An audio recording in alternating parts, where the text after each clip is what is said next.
Hi everyone, Radhe Radhe, सत श्री अकाल, नमस्कार। मैं शिशिर स्वागत करता हूं आपके अपने यूट्यूब चैनल शिशिर की पाठशाला में और आशा करता हूं आप सभी काफ़ी अच्छे होंगे और मस्त होंगे। तो भैया आप सभी को पता है कि we all are preparing for our upcoming estate, जो कि जिसका एग्ज़ाम 7 और 8 दिसंबर को होना था, लेकिन अभी पोस्टपोन कर दिया गया है और जल्द ही आपको एक ऑफिशियल डेट देखने को मिलेगी। तो सीडीपी की हम लोग क्लासेस रेगुलर आपको एक क्लासेस मिलती हैं और एक क्लासेस में आपका जो है एक टॉपिक अकॉर्डिंग टू सिलेबस सारी चीज़ें कंप्लीट करा दी जाती है। कल हम लोगों ने पढ़ा था जीन पियाजे के बारे में। आज हम लोग पढ़ेंगे the theory given by Vygotsky. ठीक है, ले वाइगोत्स्की के द्वारा जो थियरी दी गई थी, जिसको हम क्या कहते हैं, सामाजिक एवं सांस्कृतिक विकास या संज्ञानात्मक विकास कहते हैं। ठीक है, तो सोशियो एंड कल्चरल थियरी जिसको हम बोलते हैं, जो कि दी गई थी किसके द्वारा, ले वाइगोत्स्की के द्वारा। तो इसमें कुछ चीज़ें आपको जाननी है। सबसे पहली चीज़ ये जान ली कि जो वाइगोत्स्की साहब थे, ले वाइगोत्स्की साहब थे, ये कहाँ के रहने वाले थे? ये रसिया के रहने वाले थे, एक रशियन साइकोलॉजिस्ट थे ये। बात करें तो इन्होंने कौन सी थियरी दी थी? सोशल एवं कल्चरल डेवलपमेंट थियरी। ठीक है, सोशल सामाजिक एवं सांस्कृतिक विकास या संज्ञानात्मक विकास का जो थियरी थी, किसने दी थी? ले वाइगोत्स्की साहब ने दी थी। अब आगे चलते हैं। ये क्या कहना चाहते थे भाई वाइगोत्स्की साहब, जो थियरी दिए, ये कहना चाहते थे हमेशा कि भैया उनका ये मानना था कि क्या मानना था कि जो बच्चा है जो खुद से उतना अच्छा नहीं सीख पाता जितना वो सोशल इंटरेक्ट, समाज से इंटरेक्ट करके चीज़ों को सीखता है या दूसरों की सहायता से या सोसाइटी से सीखता है। और इसमें जो होता है ये हमारे लैंग्वेज का एक इम्पॉर्टेंट रोल होता है। समझ में आया? सीधा सा बात यही है। ये कहना चाह रहे थे कि भैया जो बच्चा है वो खुद से उतना नहीं सीख पाता जितना कि वो समाज से इंटरेक्ट करके, समाज से भाषा कम्युनिकेट करके, समाज से या सोसाइटी से दूसरों की सहायता से या दूसरे जो बड़े हैं, जो उनसे बड़े हैं, जो हमारे उनसे बड़े लोग घर के हैं चाहे सोसाइटी के हैं, वो उनसे उतना सीख लेता है। ठीक है, उनसे ज़्यादा सीखता है। और इसमें किसका अहम रोल होता है? इसमें भाषा का एक इंपॉर्टेंट रोल होता है, लैंग्वेज का एक इंपॉर्टेंट रोल होता है। समझ गए? आई होप तो कि समझ में आ गया होगा। वाइगोत्स्की की थियरी में सबसे अधिक महत्वपूर्ण भूमिका, अगर क्वेश्चन पूछे कि वाइगोत्स्की ने जो थियरी दी थी उसमें सबसे अधिक इंपॉर्टेंट रोल किसका था, तो समाज एवं भाषा का। किसका? सोशल एवं लैंग्वेज का। ठीक है, सोसाइटी एवं लैंग्वेज की सबसे इंपॉर्टेंट रोल है ले वाइगोत्स्की की थियरी में। आगे चलते हैं। इन्होंने इनके 3 पक्ष थे। ठीक है, 3 डोमेन्स दिए थे सोशियो कल्चरल थियरी के। वो क्या क्या थे, इसको आइए देखते हैं। यहाँ से खूब क्वेश्चन पूछे जाते हैं मेरे ब्रो, यहाँ से खूब क्वेश्चन पूछे जाते हैं। पहला था क्या, 3 डोमेन्स थे इनके, 3 आयाम जिसको पक्ष कह सकते हैं। इन्होंने कहा था कि सोशल, सामाजिक। ठीक है, इनकी थियरी में 3 चीजें हमेशा आएंगे आपको। पहली सोशल, सामाजिक से बच्चा समाज से सीखता है। दूसरा सांस्कृतिक रूप से, ठीक है, जिसको हम कल्चर कहते हैं। तीसरा भाषा, तीसरा क्या, लैंग्वेज। ठीक है, तो सोशल मतलब सामाजिक, कल्चरल मतलब सांस्कृतिक, भाषा लैंग्वेज मतलब भाषा। आगे चलते हैं। वाइगोत्स्की के अनुसार भाषा और विचार शुरू में स्वतंत्र होते हैं और बाद में एक हो जाते हैं। तो भैया ये वाइगोत्स्की साहब क्या कहते हैं? ये कहते हैं कि ऐसा है कि जो भैया भाषा, हमारे जो लैंग्वेज और थॉट हैं, शुरू में तो स्टार्टिंग में ये एक दूसरे से फ्री होते हैं, फ्रीडम होते हैं, एक दूसरे से फ्री होते हैं, लेकिन आगे चल के बाद में लेटर ऑन ये क्या हो जाते हैं, दोनों मिलके एक हो जाते हैं। समझ में? अब आगे चलते हैं। इन्होंने 3 स्पीच दी थी, 3 कम्युनिकेशन स्पीच। भाषा इनकी थियरी में एक अहम भूमिका, एक अहम इंपॉर्टेंट रोल है। तो इन्होंने 3 स्पीच दी थी कि बच्चा खुद से सीखता है, या स्पीच को लेके दिया था कि जिसके माध्यम से कम्युनिकेट किया जा सकता है। तो वो क्या क्या थी, आइए इसको देखते हैं। पहला था सोशल स्पीच, जिसको हम कहते हैं सामाजिक संप्रेषण। ठीक है, दूसरा इन्होंने दिया था प्राइवेट स्पीच, जिसको हम क्या कहते हैं, आंतरिक संप्रेषण कहते हैं। क्या? आंतरिक संप्रेषण कहते हैं। और तीसरा है साइलेंट इनर स्पीच, जिसको हम क्या कहते हैं, मन की संप्रेषण या मन की कम्युनिकेशन कहते हैं। समझ में आ गया कि जो ले वाइगोत्स्की साहब ने 3 कम्युनिकेशन की स्पीच दी थी, जिसको पहला है जिसमें सोशल स्पीच, जिसको हम कहते हैं सामाजिक संप्रेषण। दूसरा है प्राइवेट स्पीच, जिसको हम क्या कहते हैं, आंतरिक संप्रेषण बोलते हैं। और तीसरा है साइलेंट इनर स्पीच, जिसको हम मन की कम्युनिकेशन या मन की संप्रेषण बोलते हैं। यहाँ तक समझ में आ गया? अब आइए बारी बारी से समझते हैं। ठीक है, बारी बारी से चीजों को समझते हैं। तो मेरे भैया पहली चीज यहाँ पे है सोशल स्पीच, जिसको हम क्या कहते हैं, सामाजिक संप्रेषण। इसका क्या मतलब हुआ, आइए सिंपल तरीके से समझते हैं।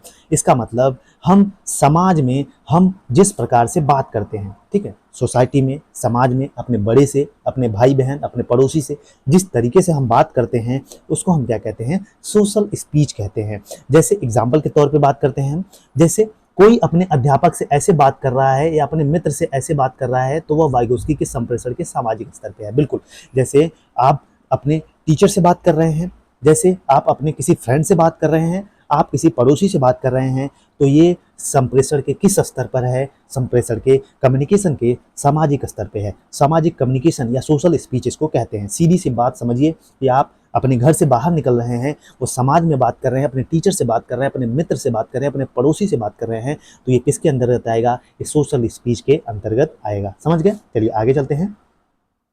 दूसरा है प्राइवेट स्पीच, जिसको हम क्या कहते हैं? जिसको हम कहते हैं आंतरिक संप्रेषण। ठीक है, प्राइवेट स्पीच को हम क्या कहते हैं? आंतरिक संप्रेषण कहते हैं। इसको क्या कहते हैं? सेल्फ रेगुलेटरी, मतलब आत्मनियमन। मतलब इसका कहने का मतलब है खुद से ही चीजों को करना। आत्मनियमन का मतलब क्या होता है? सेल्फ रेगुलेट करना, चीजों को खुद से ही सोचना, चीजों को खुद से ही करना। तो प्राइवेट स्पीच का मतलब क्या है? सीधा सीधा सा मतलब बस इतना ही मेरे भैया, कि जब हम खुद से बातचीत करते हैं, खुद से ही चीजों को समझने की कोशिश करते हैं, खुद में ही मस्त रहते हैं, तो इसको हम क्या कहते हैं? प्राइवेट स्पीच कहते हैं। मतलब खुद से बात करने, खुद से ही खुद में बात कर रहे हैं। ठीक है, अपने मन से ही कुछ सोच रहे हैं, अपने मन से ही कुछ कर रहे हैं। जैसे एग्जाम्पल के तौर पे समझिए, एग्जाम्पल से भी मैं आपको चीजें समझाऊंगा। जैसे एग्जाम्पल के तौर पे मैं आपको समझा रहा हूँ। जैसे रीमा तू ऐसे कर ले, ऐसे सॉल्व करना है, खुद से ही बोल रही है।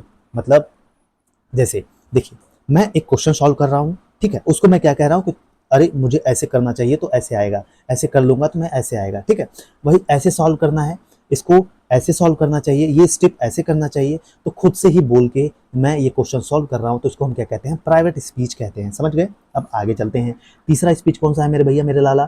तीसरा है साइलेंट मैन या साइलेंटनर स्पीच। ठीक है, मन की स्पीच जिसको हम कहते हैं, मन की संप्रेषण कहते हैं। इसमें क्या होता है? जब हम मन ही मन में खुद से बातें करने लगे, खुद से बातें करें मन में ही मन में, तो इसको हम क्या कहते हैं? साइलेंटिव स्पीच या आपके मन की संप्रेषण कहते हैं। समझ में आ गया? अब आइए कुछ कॉन्सेप्ट, कुछ वर्ड्स, जैसे जीन पियाजे साहब ने दिया था, ठीक है, वैसे ही इन्होंने भी कुछ कॉन्सेप्ट दिए थे, जहां से खूब क्वेश्चन पूछे जाते हैं, लेव वाइगोत्स्की के द्वारा दिए गए थे। पहला था MKO, जिसको हम क्या कहते हैं? More knowledgeable then other. ठीक है, मोर नॉलेजेबल अदर बोलते हैं। दूसरा है कॉन्सेप्ट इन्होंने दिया था ZPD, जिसको हम क्या कहते हैं? Zone of proximal development. क्या? निकटतम विकास क्षेत्र। क्या? निकटतम विकास क्षेत्र। ठीक। और तीसरा कॉन्सेप्ट इन्होंने दिया था, तीसरा किया था स्कैफोल्डिंग, जिसको हम कहते हैं पाड़ या ढांचा। यहाँ से खूब क्वेश्चन भर भर के आपके एग्जाम में पूछे जाएंगे। मैं बार बार कह रहा हूँ, एकदम मन लगा के पढ़ लो मेरे लाला। ठीक है, तो इन्होंने 3 कॉन्सेप्ट या 3 वर्ड दिए थे, जिसको पहला क्या कहते हैं? MKO मतलब मोर नॉलेजेबल अदर। दूसरा कॉन्सेप्ट दिया था ZPD, जिसको हम कहते हैं जोन ऑफ प्रॉक्सिमल डेवलपमेंट या निकटतम विकास का क्षेत्र। और तीसरा है स्कैफोल्डिंग, जिसको हम क्या कहते हैं? पाड़ या ढांचा बोलते हैं। समझ में आ गया? अब आगे चलते हैं। चलिए पहला कॉन्सेप्ट पढ़ते हैं, MKO। ठीक है, MKO ZPD पढ़ते हैं। ठीक है, तो बच्चे को कुछ नया सीखने के लिए उसकी मदद लेनी चाहिए जो उस क्षेत्र में कामयाब है। देखिए, MKO more knowledgeable then other. जैसे अब आपको सिंपल सा तरीका मैं समझा रहा हूँ, ठीक है, समझिएगा। MKO का मतलब क्या होता है? जैसे मान लीजिए आप कुछ नया सीखना चाहते हो, ऐसा नहीं है कि हर इंसान को सभी चीज़ें पता होती है, तो बच्चे को थोड़ा सा कॉन्सेप्ट पता है, बच्चा कुछ और उसमें जानना चाहता है, तो वो क्या करता है? अपने टीचर के पास जाता है, तो टीचर उसको और कॉन्सेप्ट और एग्जाम्पल और कई सारे स्टेप बताता है उसको, या और कई सारे नॉलेज इन्फॉर्मेशन उसको देता है। तो क्या हुआ? ये क्या हो गया? ये MKO हो गया। मतलब बच्चा क्या किया कि अपने बड़े से किसी से मदद लिया, या उस क्षेत्र में जो पर्सन कामयाब है, या मैथ के क्वेश्चंस वो मैथ के टीचर से पूछा, तो जो मैथ का टीचर है यहाँ पे क्या हो जाएगा? MKO हो जाएगा, मोर नॉलेजेबल अदर हो जाएगा। ठीक है, सिंपल सा भाषा यही समझिए कि जब भी आप कुछ नया सीखना चाहते हैं, तो जो आप अपने बड़ों की, वयस्कों की मदद लेते हैं, तो उस क्षेत्र में या कोई पर्सन कामयाब है, तो उसको हम क्या कहते हैं? MKO कहते हैं। चलो आगे चलते हैं मेरे लाला। वाइगोस्की का मानना है कि बच्चा अपनी मानसिक स्तर से अपने आसपास के बच्चों की समस्याएं समझ लेता है और उनकी समस्या का हल ढूंढ लेता है। वाइगोस्की के हिसाब से दूसरों की मदद करते हुए जो क्षेत्र बनता है उसे ZPD कहा जाता है। देखिए, MKO आपको समझ में आ गया।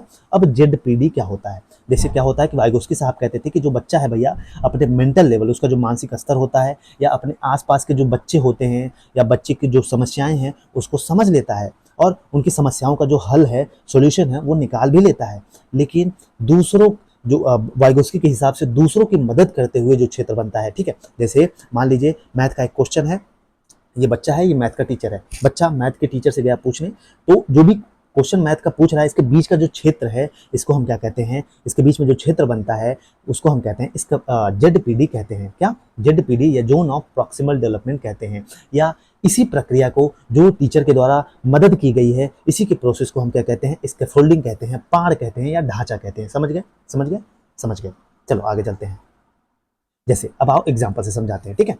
एकदम आसान तरीके से, इतना सिंपल तरीके से आपको समझा दूंगा कि यहां से आपको कॉन्सेप्ट समझ में आ जाएगा, ठीक है।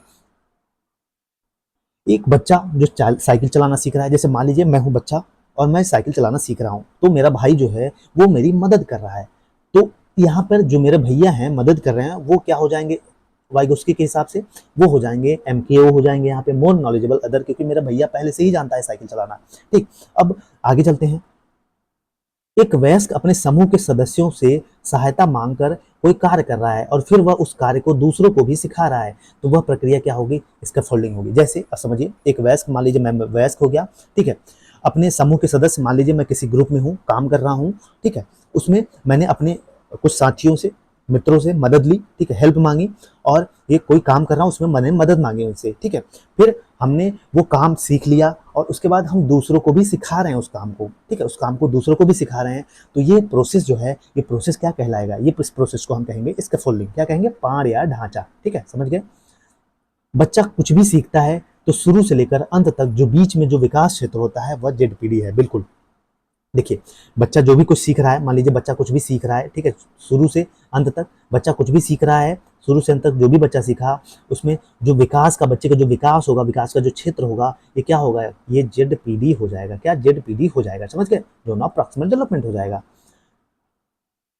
अब यहाँ समझिए, इसका फोल्डिंग के भैया 4 स्तर होती है, ठीक है, ये कभी बहुत हायर लेवल के एग्जाम में पूछा जाता है, लेकिन कभी कभी क्या होता है कि सिंपल चीजें नहीं पूछती, घुमा फिरा के चीजें पूछ ली जाती हैं, ठीक है। तो स्कैफोल्डिंग में बच्चे की स्कैफोल्डिंग प्रोसेस में 4 स्तर होता है, 4 लेवल होता है। सबसे पहला स्तर क्या होता है? इसमें बच्चा जो है वो दूसरों की मदद लेता है, ठीक है, जो उस फील्ड में कामयाब है, जो पर्सन उस फील्ड में मास्टर है। वहीं दूसरा स्तर क्या होता है? दूसरे स्तर में बच्चा अपनी समस्याओं को खोज लेता है और अपनी समस्या, जो उसकी प्रॉब्लम्स है, उसको समझ भी लेता है, ठीक है, दूसरों की मदद से धीरे से आगे बढ़ता है, थोड़ा सा आगे बढ़ता है, ठीक है। अब तीसरा स्तर क्या होता है? तीसरे स्तर में, इस स्तर पर बच्चा अपनी समस्या का स्वयं समाधान कर लेता है। अब भैया पहले क्या किया? पहले बच्चे ने, पहले लेवल पे क्या किया? बच्चा अपने स्तर में, मतलब जो भी उसको सॉल्यूशन चाहिए था वो दूसरों की मदद लिया उसने, फिर उसको अपनी समस्याओं को समझ लिया, ठीक है, उसका सॉल्यूशन भी खोज लिया। अब क्या किया कि अब उस समस्या का हल भी, समाधान भी खुद खोज लिया, ठीक है, खुद करने की कोशिश करता है, ठीक, खुद सीखकर खुद करने की कोशिश करता है तीसरे स्तर पर। लेकिन चौथे स्तर पर बच्चा दूसरों की मदद करने लगता है, मतलब दूसरों को सिखाने लगता है। और यह प्रक्रिया क्या कहलाती है? जब हम कोई काम, कोई चीज खुद सीखकर दूसरों को सिखाने लगे तो यह प्रोसेस क्या कहलाता है? इसको हम कहते हैं स्कैफोल्डिंग कहते हैं, ठीक है।